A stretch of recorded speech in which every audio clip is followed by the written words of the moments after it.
Hey, Evan. Hello. What time is it? Time to go to the hospital. Hi, I'm Al Mills. I'm not Edinger. And you're probably wondering how I wound up in this situation. Well, before you can understand this... I'm not squirming under pain. It's just uncomfortable. What if my appendix is somewhere else? I think it's time we go all the way back to the beginning. So I was born July 29th. No.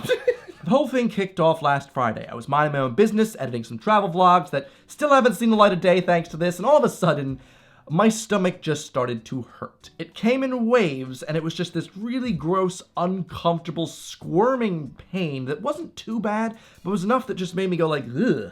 It felt like my insides were full of spaghetti, like a big bowl of spaghetti that someone was whooshing all around. Also, I realized that I was really hot, covered in sweat, like I was coming up with a fever, but then also was shivering. I didn't know what was going on. I had something like this happen a year ago, so I kind of went, I hope this isn't happening. I'll go to sleep early. So I went to sleep. Woke up in the morning, still pervasive. However, this was a Sunday, and I haven't missed a Sunday upload in so long, and so I edited through this weird pain, filmed a couple bits. Everyone really liked the video. Thank you very much for all the support. Very much appreciated. However, on the third day when I woke up, still in pain, except this time the pain was progressively worse, I realized I should probably find out what to do about this. It's just, my thought had been, I've been through worse. This time last year, I had a very similar type of thing, except the pain was excruciating, like right from the get-go. Lasted a week, I was like screaming in pain, and the doctors told me, it's just a bug. So I'm thinking, what could this be? It's probably just a bug, just stay at home. So I rang up 111. If you guys don't know, 111 is the UK's national free health line run by the NHS, and it's great. When my mom was visiting in June, even though she's not a resident of this country, she was able to call 111 and get the medical advice she needed and went to a hospital and got fixed. So, good job. Jesus, that's such a good thing. 111 are really good because there's trained nurses on the phone, they follow a specific system, and then they can tell you, most likely, what you got, and then advise you what to do. Should you get some painkillers? Should you take it easy? Should you stay hydrated? Should you go to a walk-in clinic? Well, turns out they told me I needed to do that. Had to go to the hospital. Despite my American proclivities, I decided to finally put my taxes to use. Been putting all this money in, time to get it back out. Your boy's going to the hospital. I rock up to an incredibly crowded waiting room. There are literally 3 different children crying in different areas around me. It's like a surround sound system of pain and suffering. And so as I'm sitting there squirming in my pain, I'm kind of thinking, maybe it's not so bad for me. You know, I'm trying to humble myself and be like, there's probably worse situations. It made it even more real for me because after 5 or 10 minutes of just sitting in the waiting room, a nurse came through the doors and said, sorry guys, it's gonna be another hour or 2 hour extra wait because we just had 3 emergencies rushed to the back. Which is always like horrifying because it's like, those people are clearly worse than me, which was my thought. However, the amount of people there that were like yelling and complaining to the nurse, like, what is she gonna be able to do for you? She's just a messenger here. Someone's like, this is unacceptable. I'm getting private next time. And I'm like, all right, Tori, let's call. You're here and you can afford get out of here. Someone, as they decided to leave the doctor's office that I guess didn't necessarily need to be there, left saying, this is unacceptable and unfair. You know what else is unfair? Probably getting hit by a car. Okay, that's my soapbox. I'm sitting there in pain and hoping that I don't have anything bad happen to me, but I'm like, you know, I'll just take this L and wait an extra hour. Let's try and get more fun into the NHS though, am I right? Please.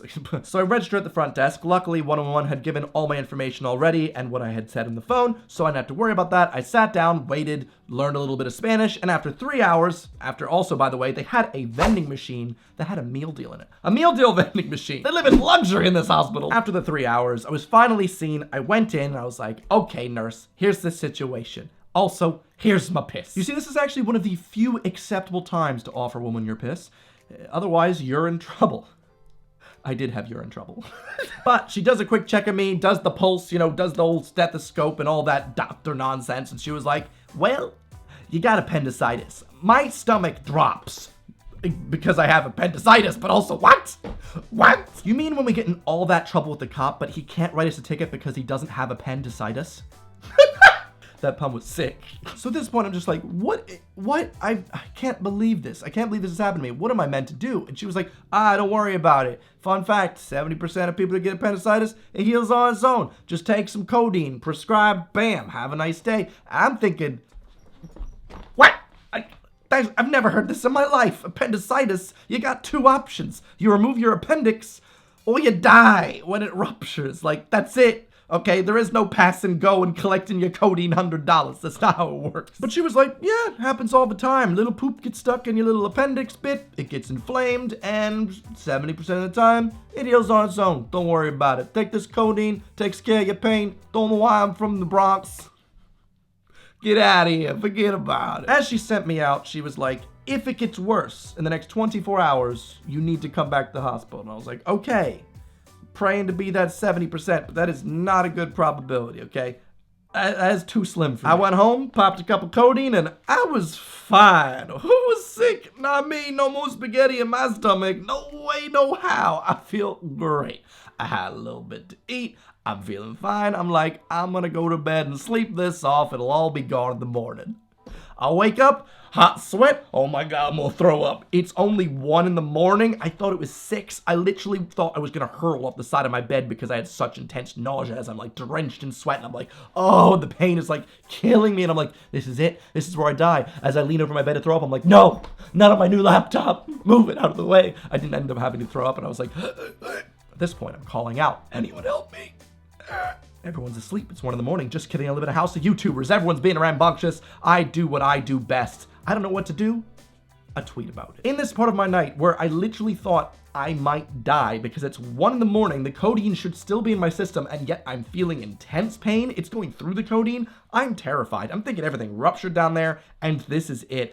And when I tweeted out, what should I do? You guys kind of unanimously said the same thing. Oh my God, go back. At this point, I got a phone call from my good friend Dodie, who was like, Evan, you were going to the hospital. And I was like, I don't know. I was just there today. And she was like, I'm going to take you to the hospital whether you like it or not. And so she literally Ubered to my house. I called 111, set things up. They were like, yes, please come back. We organized it with the next hospital, and we Ubered on the way there. Hey, Evan.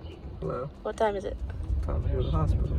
Well, This is a video before I took a piss in that You little can tiny come back to thing. that. As I got out of my first Uber, hobbling over, holding my stomach as it lurched in pain as I'm now walking around with this freaking spaghetti swirl going around in my stomach. Look, it's a beautiful hospital. Quite a beautiful hospital indeed. There was only one problem. Dodie has taken me to the wrong hospital. Oh my God. I'm so sorry.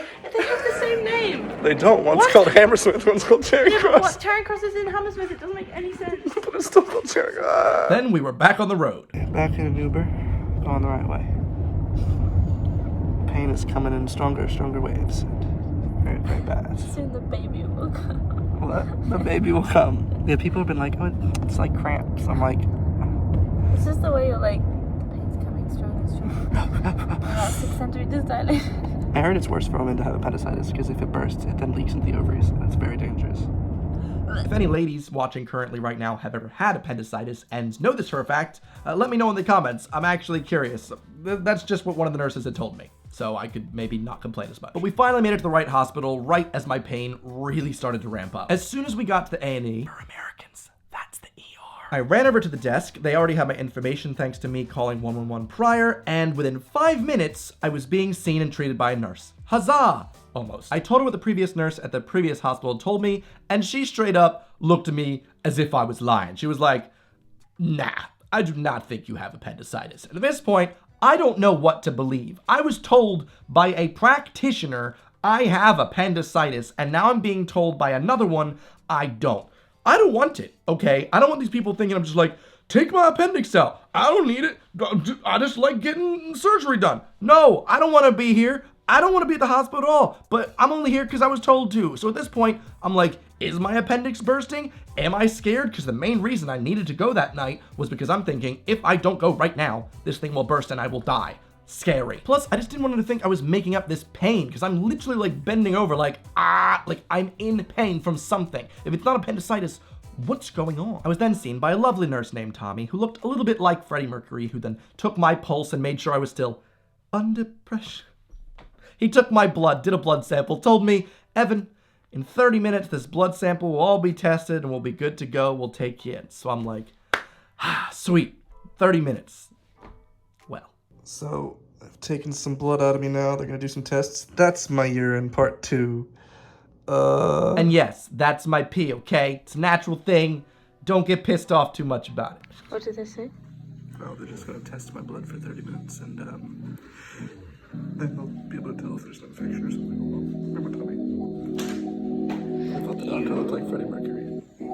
The oddly soothing vaporwave music the hospital had on in the background was not making me feel as soothing as it usually does when it's in my Spotify playlist. Here's where the waiting began, and the pain fully set in. As we sat there, hour after hour, the pain kept coming in waves. It would be like 5 minutes of excruciating pain. I'm squirming all around and then gone. I'd think, maybe I can go home. The pain seems to have, nope, there it is. It was, horrible. Dodie tried to occupy our time by playing Hangman. Somehow I guessed the first one with no mistakes. It was only 5 letters. I'm very proud of this, okay? But after hour 2, I was in so much visible pain that other patients started to ask me if I could get some pain meds from the nurses because they felt bad, I guess, looking at my pitiful self. This whole time I'm thinking, guys, I'm afraid. Am I supposed to take painkillers if I'm gonna be, I don't know, getting a surgery or something? You know, aren't you not supposed to have anything? I don't know what's going on. They're like, you can get free painkillers if you're in the waiting room. Just ask a nurse. And I'm like, So eventually, Dodie gets up. She goes to find a nurse, comes back, and she was like, I found a girl. She was like, I'll be right with you in 1 minute. That minute, it lasted actually an eternity, because I never saw that girl again. I never saw her for the first time. Neither did Dodie didn't see her, and she's gone, okay? I didn't get any painkillers. However, hour 4, we're coming around. The people that are still hanging around with me, they're just like, this boy is having issues. I'm like, just dying on this chair. We can't sleep. There's these arms on the chairs. I'm just having a bad time. And so this one guy who literally had a heart attack yesterday goes to get a nurse who finally comes back and is like, hey, this guy told me you're in a lot of pain. And I was like, yeah. And he was like, okay, I'll get you some pain meds. He never came back! How's it going? It comes in waves. It's a big wave at the moment. I don't know if this hand is a good idea, but it feels Which better. one? Okay. Oh, 2 times. I didn't have, all I needed maybe was some pain meds, but damn, why didn't you bring your codeine, Evan? Didn't you get prescribed codeine? Yes, but it's an addictive substance, isn't it? I'm afraid of taking too much of that. I'd already taken 2 that evening, and I didn't know if I was supposed to take any drugs like that because I didn't know if I was getting surgery. So 2 times we asked for painkillers, and 2 times I got shut down. If I wanted to get rejection and be in pain that much, I'd just re-download Tinder. Shelly. As my gut began swiping left on my nervous system, the doctors finally saw me. It took 5 hours. It was now 6 a.m. I was delirious, but I finally had my own little curtained room. I was beginning to be both a mixture of pain and exhaustion from lack of sleep. We waited for 4 hours because the other hospital shut down, so everyone was here, and it's been 4 hours since they got my blood taken, but they're gonna see me. But This is I an got this interesting lovely sign. tsukata. It's a Japanese nightwear. He said, take your things, he won't be coming back. I don't like that expression. Fucking hell. And when I don't have a lot of sleep, I get deliriously high. I will just say things and be more punny and silly than I ever am. It's not good when you're in a serious situation. I'm not squirming under pain, it's just uncomfortable. What if my appendix is somewhere else? And the worst of everything is, this whole time I'm in the waiting room, I am in severe pain. Soon as I get to that room and the doctors start stabbing me with their little fingers, nada. I mean, it comes in waves. Like I said, I'd have periods where it didn't hurt for a good 10 minutes and I was like, I'm cured. I am Jesus. And then it comes back and I'm like, Satan in my belly. But no, as soon as it was time for the doctors to go messing around with my tum-tums, nothing. Also, speaking of tum-tums, not one doctor referred to that area as anything except for a tummy. Tummy?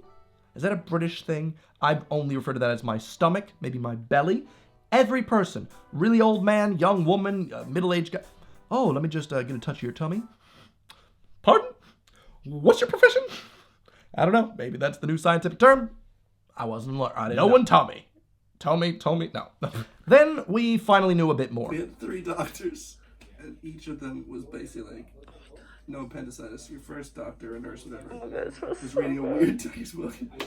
They don't know what it is. They think it might be an inflammation. It might be an infection. They're going to give me an ultrasound. I think you just have a lot of gas.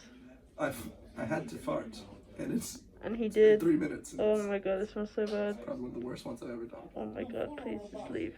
Please. Oh god, that's so bad. Listen, I had to get whatever was in me out, because clearly that was causing me a lot of pain. You know what would have made it worse? Holding that vile fart in, okay? It was funny though, it did literally last 5 minutes. So what happened is, I took Evan to A&E because he was in intense pain, thinking he had appendicitis and he was probably going to die. Something was going to burst. We have stayed here for 5 to 6 hours. Evan has now done the very biggest fast he's ever done. We're sitting in this tiny box for him. The fart smell is not leaving. Marinate. We're cooking in it. Oh my god, it's all I can smell. It's still in my nostrils. Oh my god, just get it out. It's like in your clothes. Oh my god. It's 6 a.m. Did I mention that? At this point, everyone was still really confused with what was happening with me, because the doctors had prodded and pushed, and they decided it most likely isn't appendicitis, but they also didn't really know what else it could be. And so they wheeled me over to a specific area of the hospital in which I finally got my very own room. However, this whole ordeal did leave me incredibly hydrated. Every doctor that saw me kept telling me that I had incredibly dry lips, and I was like, what do you mean? SpongeBob meme or something. I was drinking water too. It's just, you know, with the stomach bug also came a bit of sploosh. TMI, I'm sorry. I'm just trying to help you paint the piece together. You don't need to know this. Well, I guess you do, because if you're still watching, I had to poop in a tube. I had to give my stool to a doctor. It wasn't fun! I had to shove a tube up my booty. It was not fun. It was messy. I wanted to die, especially because I did it while being hooked to an IV to rehydrate me, which, by the way, really cool, kind of, but also I just did not like that feeling. It felt like there constantly, like a fire almost for a little bit. No me gusta. Oh, the Spanish was working. At least I learned some Spanish in the hospital. Hola, doctor. Toma este tubo de mi caca. Gracias, señor. What's on the menu today? Welcome to... This is crazy though, the fact that I don't know, I just get a patient dining. Spiced XO. They also catered for my university. At this point, Dodie finally felt comfortable enough to let me be alone, which was so nice of her, genuinely, to go throughout all this effort to take me to the hospital, to sit with me, not being able to sleep, smelling my horrible farts for 6 hours. You know, it took a lot. So she finally left, and I got a nice, wholesome 30 minutes of sleep in me. Got some breakfast. I slept for like a half hour. Wasn't so bad. Feels nice. But this thing hurts me, this IV. I don't want it. They genuinely sent me on my way, told me if I was having any issues to come back, but they didn't know what was going on, but hopefully it all clears up. And as of speaking now, hi, it's been a couple days and I do feel a bit queasy still, but almost all the pain has subsided, which is nice, thank God. But the whole process, despite its flaws and the wait times and the naff and that stuff, I'm still very appreciative for it. I ended up only having to spend £9 for this whole ordeal, and that was for the prescription for codeine. I had an IV bag in me, for Christ's sakes. Didn't cost a thing. I mean, like I said, I'm paying taxes for this, great. This is what I'm very thankful and appreciative that I can pay taxes to, or national insurance, or whatever it's called. I had multiple doctors, I had multiple nurses, I had a meal, I had a little bed, I had a consultation, all of this stuff, all included. It was great. And the doctors that cared for me were really great. One of them, I don't know, I never expected to hear a doctor say something to me like, have you pissed in a tube yet? You know, you just don't expect to hear him just say piss, just whips out piss. I want to hear like, hello sir, do you have any urine? Nope. Just straight up piss. Something I thought would be really interesting to look up and find more information about regarding this whole situation would be, if I had actually gotten my appendix taken out, how much money would it have cost in the US where I used to live? Because I wouldn't have insurance if I lived in the US. I'm a freelancer. That's not how it works. And so I began to look up what this would cost. And even though it didn't surprise me, it still blew my mind. The top result you get when you're searching for how much it costs to get an appendix removed in the States is a story about a 20-year-old guy who got stuck with a $55,000 bill to get his appendix removed. But don't worry, guys, he wasn't fully stuck. You see, this guy was smart. He had health insurance. That's what everyone says, right? Oh, you know, just pay for health insurance, you know, getting a Good thing that took 80% of that way. Boy was stuck with 11 grand. 20 years old. Are you 20? You're anywhere near that? Do you have 11 grand to just blow on? Well, gotta do it. You cannot predict when your health is going to fail in that situation. And even when you're protected with insurance in the US, you're just not. I'm so thankful for the NHS as an institution. I'm so thankful that I was not having to pay any of this. And if you say, like, you did pay for it over time, sure, whatever, great. I'm okay with that. Everyone is able to pitch in for this great institution. That's a good idea. And if anything, the only shortcomings of this whole situation are because of the underfunding the NHS, because we need to put more money into the NHS. But hey, if Boris gets his way, we're going to be privatizing it, making it just like the USA. So, hooray, can't wait for that next general election to disappoint everyone. The average price of getting an appendix removed in the States, by the way, is $13,000. And that's without insurance, which is what I would have to pay, which would wreck me completely. And if I did have magical insurance, I'd still be stuck with a bill of over $3,000 for an appendectomy. That is crazy. It's crazy that something that you cannot prevent, something like a health concern like that, can absolutely bankrupt someone. It's depressing. I'm not trying to make this a political thing because I don't think this should be a political issue. I do just think health care should be a right. I'm crazy. Well, I hope you enjoyed my little story, and if you have any similar that you'd like to leave in the comments, please do. That'd be interesting to read about. Maybe you have more facts and figures. Let's all learn. If you want, I made a video a while back, which is more detailed with some friends talking about some differences between the NHS and the US's system of healthcare over here. Quite interesting. Check that boy out. Otherwise, I'll leave you with one final joke. What do you say to your doctor when you don't swallow any cough syrup? Spit all out. Thanks for watching. I'll see you guys next Sunday. Bye.